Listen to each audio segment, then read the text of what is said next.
یعنی مستقیم سیدھے راستے کی طرف لے جاتا ہوں اگر تم لوگ میرے بات کو سنیں اور اس پر عمل ہو، میرے نقش قدم پر چلیں گے تو تجھے کامیابی اور فلاح اور کامیابی کی طرف لے جاتا ہوں۔ یقیناً یہ اس وقت کے لوگوں کے لیے نہیں ہے بلکہ قیامت تک آنے والے فرزندان توحید، فرزندان سید شہداء، فرزندان علی بن ابی طالب، قیامت تک آنے والوں کے لیے پیغام ہے، کیونکہ ہر وقت یقیناً اس وقت بھی کوئی نبی یا کوئی امام ہے تو پردہ غیب میں ہے، نہیں آنے والے ہیں، یہی احکام خدا بندی ہے، یہی قرآن مجید ہے جو کہ حضور نے بھی آخر وقت میں بھی یہی فرمایا، میں تجھے دو چیز تمہارے درمیان چھوڑ کے جا رہا ہوں، ایک ہے قرآن کتاب اللہ و اطرتی اہل بیت، اور دوسری یہ میرے اہل بیت ہے۔ یہ دو چیزیں میں تمہارے درمیان چھوڑ کے جا رہا ہوں، اگر تم لوگ اس تمسک رکھیں گے، ان پر عمل کریں گے تو کبھی بھی گمراہ نہیں ہو جائیں گے۔ یعنی امام حسین علیہ السلام کا مقصد کیا ہے کہ قرآن خدا بندی کا تعلیمات، قرآن کے احکامات قیامت تک باقی ہو، اور سنت رسول الاکرم کی سنت تک قیامت تک قائم و دائم ہو۔ اسی لیے امام حسین علیہ السلام نے اس عظیم قربانی کو پیش کیا، لیکن اس عظیم قربانی کو جو کہ ہم مجلس کی شکل میں ہم جو اہتمام کر رہے ہیں، اب ہمارا مجالس سے ابا عبداللہ حسین کا مقاصد اور ہماری اہداف کیا ہونا چاہیے کہ فرماتے ہیں ہماری مجالس اور محافل کا انعقاد سب سے پہلے کیا ہے، ہماری مجالس اور عزاداری کا اہداف و مقاصد میں سے ایک مقصد کیا ہے کہ توحید کو عام کرنا ہے، معرفت پروردگار کو عام کرنا ہے، لوگوں کی جیسا کہ یعنی المعصومین کے جو رضا ہے ان کی رضا اللہ کی رضا ہے، یقیناً جو اللہ کی رضا ہے اس میں لوگ کامیاب ہوں گے، لوگ کبھی بھی گمراہی کی طرف، راہ ضلالت کی طرف نہیں ہوں گے، وہ سیدھا راستہ ہے جو کہ معرفت خدا ہو۔ سب سے پہلے بھی انسان کو اللہ کے بارے میں معرفت ہونا چاہیے، اگر خدا نہ خواستہ اگر کسی کو اللہ کے بارے میں معرفت نہ ہو تو جو بھی عبادت انجام دے، جتنے بھی ہم 24 گھنٹہ مسجد میں بیٹھ کے اگر عبادت، روزے، نمازیں پڑھتے رہے، اگر اس کے پاس اللہ کی معرفت نہ ہو تو کوئی فائدہ نہیں ہے۔ لہٰذا ہماری مجالس و محافل میں سے جو مین جو مقصد یہی ہونا چاہیے، ہمیں رب ذوالجلال کے بارے میں معرفت ہو، اللہ کی معرفت ہو۔ یقیناً معصوم علیہ السلام، یہ جیسا کہ امام حسن العسکری علیہ السلام کا وہ جملہ ہے، اللہم صلی علی محمد وآل محمد، امام فرماتے ہیں معصومین علیہ السلام کیا ہے، السلام علیکہ یا معرفت، یعنی محال معرفت اللہ، معصومین اور ائمہ معصومین وہ ہے جو کہ خدا بند عالم کی معرفت کا محور ہے، اللہ کے معرفت کا مرکز ہے۔ معصومین جو ائمہ طاہرین ہیں، اگر ان کے معرفت ہو جائیں گے اللہ کی معرفت ہو جائیں گے، اگر معصومین کے اگر خدا نخواستہ اگر معرفت نہ ہو تو ہمیں اللہ کی معرفت نہیں ہوں گے۔ لہٰذا پہلا جو مقصد عزاداری ہے مظلوم کربلا کے مقاصد میں سے ایک مقصد یہ ہے کہ ہمیں اللہ کی معرفت ہو۔ دوسرا ابا عبداللہ حسین کی مجالس اور محافل کے مقاصد میں سے مقصد کیا ہے، اہل بیت علیہ السلام سے عشق اور محبت میں اضافہ ہونا چاہیے۔ یقیناً جب ہم مجلس ابا عبداللہ حسین میں جب شرکت کریں گے یا اہتمام کریں گے، ہمارے دلوں میں محبت اہل بیت میں اضافہ ہونا چاہیے۔ ہم یہاں پہ آئے شرکت کرے جلوس میں، مجالس میں، لیکن ہمارے دلوں میں محبت اہل بیت میں اگر خدا نخواستہ اضافہ نہ ہو، عشق محبت، عشق اہل بیت، ولولی اہل بیت، الفت اہل بیت، اگر جذبہ اہل بیت اگر ہمارے دلوں میں اضافہ نہ ہو تو ہماری مجالسوں کا کوئی فائدہ نہیں ہے۔ فقط رسمی حد تک پر ہمارے جد ہمارے بزرگان انجام دیتے تھے، ہم بھی انجام دیتے جا رہے ہیں، نہ اس کا کوئی فائدہ نہیں ہے، بلکہ جو بھی مجالس و محافل ہے اس کا مقصد یہی ہونا چاہے کہ اہل بیت معصومین علیہ السلام کی معرفت اور ان کی محبت میں اضافہ ہو جائے ہو تو فائدہ ہے، وَإِلَّا فائدہ نہیں ہے۔ اور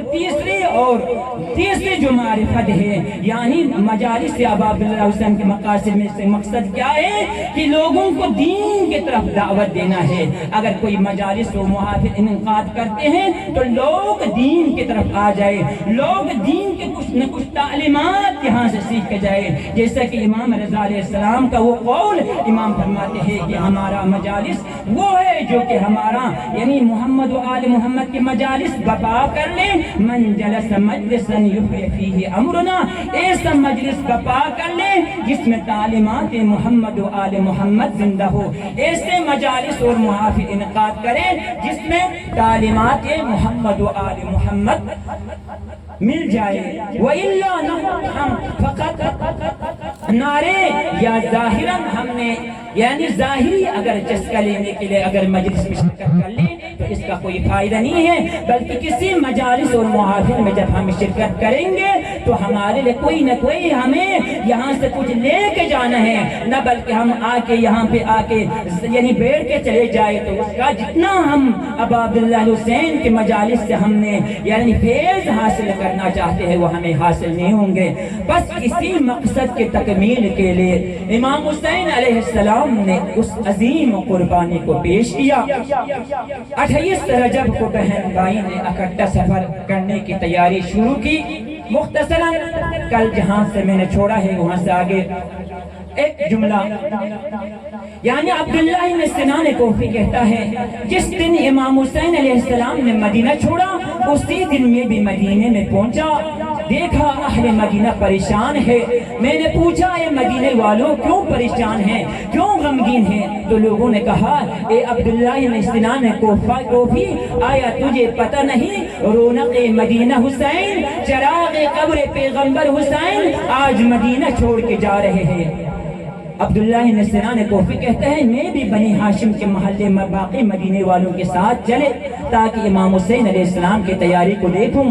کیا دیکھا؟ کرسی لگی ہوئی تھی، امام حسین علیہ السلام کرسی پر تشریف فرما تھے، تمام بنی ہاشم کے جوانان تیاری میں مصروف تھے۔ مختصراً تمام کے تمام سامان بن چکا۔ اس وقت جب تمام کے سامان بن چکا عباس علمدار نے آواز بلند کیا اے مدینے والوں دور چلے جاؤ، اب آقا زادی رسول زادیوں کا سواری کا مرحلہ آ گیا ہے، اے مدینے والے دور چلے جاؤ۔ عبداللہ بن سنان کوفی کہتا ہے میں نے مدینے سے دور آقا زادیوں کے سواری کا مرحلہ میں نے دیکھا، ایک ایک ناقہ بیت الشرف کے دروازے پہ لا کے رکھتے تھے، باری باری ان کو بٹھائے جاتے تھے۔ میں تمام بنی ہاشم کے جوانان اپنی اپنی مستورات کو سوار کرتے ہوئے میں نے دیکھا۔ جناب عباس علمدار ایک بیوی کو سہارا دے کے سوار کر رہا تھا۔ میں نے پوچھا کون؟ علی کی چھوٹی بیٹی 13 سال نوخیز جوان ایک بیوی کو سوار کر رہا تھا۔ میں نے پوچھا کون؟ حسن کے لال قاسم اپنے ماں کو سوار کر رہا ہے۔ تمام کے تمام بیوی سوار ہو گئی اور آخر میں ایک ایسی بیوی گئی تو شرف سے دروازے سے نکلی، تمام بنی ہاشم کے جوانان حرکت میں آ گئے۔ امام حسین علیہ السلام نے اپنی کرسی چھوڑ کے تعظیم کے لیے کھڑے ہو گئے۔ میں نے پوچھا کون؟ اے عبداللہ بن سنان کوفی تجھے پتہ نہیں علی کی بڑی بیٹی امام حسین سید الشہداء جناب غازی عباس جناب علی اکبر سہارا دے رہے تھے، جناب شہزادہ قاسم نعلم سنبھال رہے تھے، جناب اون محمد پردے محمل درست فرما رہے تھے۔ جب آقا زادی ناقے کے قریب آئی اس وقت جناب غازی عباس علمدار نے اپنا زانو خم کر کے عرض کی آقا زادی میرے زانو کے سہارے سوار ہو جائے، کیوں عزت سے سوار نہ ہوتی تھی؟ مدینہ تھا کربلا نہیں، بھائی موجود تھے، بیٹے موجود تھے، بتیجے موجود تھے۔ جب 11 محرم کا دن آیا بے پالان اون لائے گئے، آقا زادی ناقے کے قریب آئی، نظر یمین و شمال آلا، کبھی دائیں دیکھتی تھی کبھی بائیں دیکھتی تھی، کوئی سوار کرانے والا نظر نہیں آیا، مقتل کی طرف رکیا۔ عباس شہزادہ علی اکبر آج مجھے کوئی سوار کرانے والا کوئی نہیں ہے۔ وَيَعْلَمُ الْقَوْمَ الظَّالِمِينَ وَسَيَعْلَمُ الَّذِينَ ظَلَمُوا أَيَّ مُنقَلَبٍ يَنقَلِبُونَ۔